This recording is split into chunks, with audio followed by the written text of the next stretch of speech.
हमेशा सिंध के अंदर से पीपल पार्टी ही क्यों जीती है? इसके पीछे कुछ ऐसे छुपे राज हैं जो कि आज तक आपको किसी ने नहीं बताए होंगे। तो मैं रिवील करने जा रहा हूं जो ये राज छुपे हुए हैं, इनको खोलने जा रहा हूं अवाम के सामने, ताकि लोगों को पता चले कि सिंध के अंदर क्या हो रहा है। जो आसिफ जरदारी साहब हैं, उन्होंने पुलिस के जरिए आम जो लोग हैं उनके ऊपर दबाव डाला हुआ है कि किसी तरह उनको पैसे देकर, उनको धमका के, उनके ऊपर झूठे केस बनाकर उनसे वोट लिए जाए। इसी वजह से आप देखते हैं कि हमेशा सिंध के अंदर ज्यादा सीटें पीपल पार्टी की ही होती हैं। ये वजह है जिसकी वजह से पीपल पार्टी जीतती है। और अभी ये लोग जो हैं वो आके बाहर भी नहीं बता सकते कि हमारे साथ ये सलूक हो रहा है। अगर वो ऐसा करते हैं तो फिर उनके ऊपर झूठे मुकदमात, कत्ल के, किसी और जुर्म में उनको सजा हो जाती है तो वो जेल में चले जाते हैं। आखिर ऐसा जरदारी साहब क्यों करते हैं? क्योंकि उनको पता है कि अगर वो सिंध के अंदर से ना जीते, अगर कोई और पार्टी यहाँ पर आकर बैठ गई तो उनका सियासत से कोई लेना देना नहीं। इसका मतलब ऐसा क्यों होता है? आखिरकार जो सिंध के जो लोग हैं वो गुर्बत में इसी वजह से डूबे हुए हैं कि उनके ऊपर प्रेशर डाला जाता है वडेरों की तरफ से,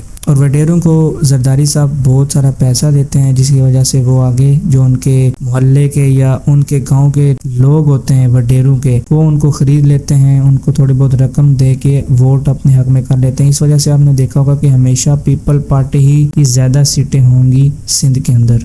हमारी बात हुई बहुत से सिंधी भाइयों से, तो उन्होंने हमें एक बात बताई कि जब हम किसी और पार्टी को वोट डालते हैं और ये अगर बात लीक हो जाए, क्योंकि जब वोट हो रहे होते हैं तो उसके पास पीपल पार्टी के भी लोग आम बेस में मौजूद होते हैं और वो पता उनको चल जाता है कि किसने किसको वोट डाला है। तो फिर उसके बाद पुलिस आती है और फिर उस बंदे को पकड़ के ले जाती है जिसने किसी दूसरे के ऊपर वोट डाला हो। अगर तो वो गरीब है तो उसके ऊपर दूसरे किस्म के मुकदमात बना के उसको पुलिस के जेल करने पड़ते हैं, पुलिस के जेल उसको काटने पड़ते हैं। और आम तौर पर तो बंदा बड़ी मुश्किल से कोई सिंध के अंदर रहकर पीपल पार्टी के खिलाफ मतलब बोल सकता हो, तो ये उसकी बहुत बड़ी जरूरत होगी। लेकिन ऐसा अक्सर नहीं होता, क्योंकि अगर वो ऐसा करता है तो उसको सिंध पुलिस पकड़ कर ले जाती है। और इस पुलिस के पीछे जरदारी का हाथ है। और लोगों से जो वोट लिए जाते हैं वो वडेरों के जरिए लिए जाते हैं, और वडेरे जो अपने गाँव के लोग हैं या किसी भी जगह पर वडेरों का कब्जा है, वो उन लोगों के ऊपर प्रेशर डालकर या फिर उनको थोड़े बहुत पैसे देकर पीपल पार्टी के हक में वोट ले ले। अब ये बात खुलकर मीडिया पर भी नहीं आ सकती, क्योंकि